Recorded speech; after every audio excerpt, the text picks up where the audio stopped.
words in the learning management system that are commonly confused are roles and permissions. And it's pretty straightforward. A role is a collection of permissions.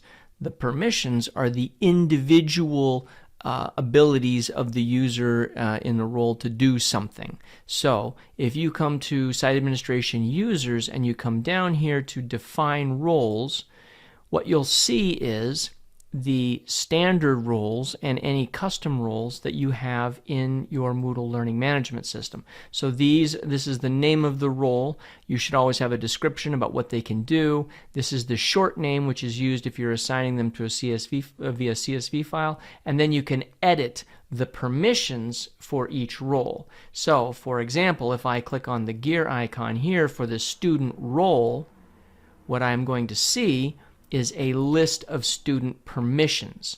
And so as I scroll down here, these are all individual permissions that allow that student to do or not do certain things. So for example, a student is not allowed to add a new custom box block to the dashboard because that permission is not checked.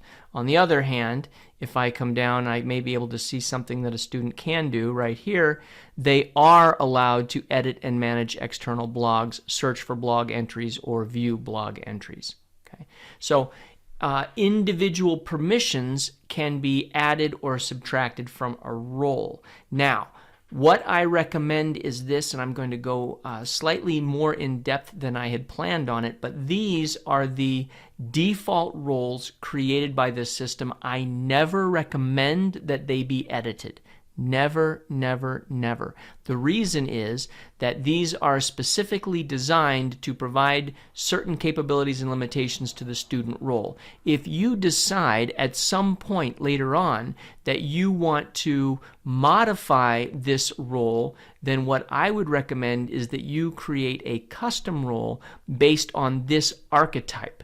So what you're doing is you are creating essentially a second student role. You're giving it a different name, and then you are adding or subtracting the permissions that you want. But you always leave these the same, so that way you can always revert if you decide that you don't like what that custom role was capable of doing. So I would never modify these roles. If you do want to create a separate role, use this as an archetype. But role is a collection of permissions.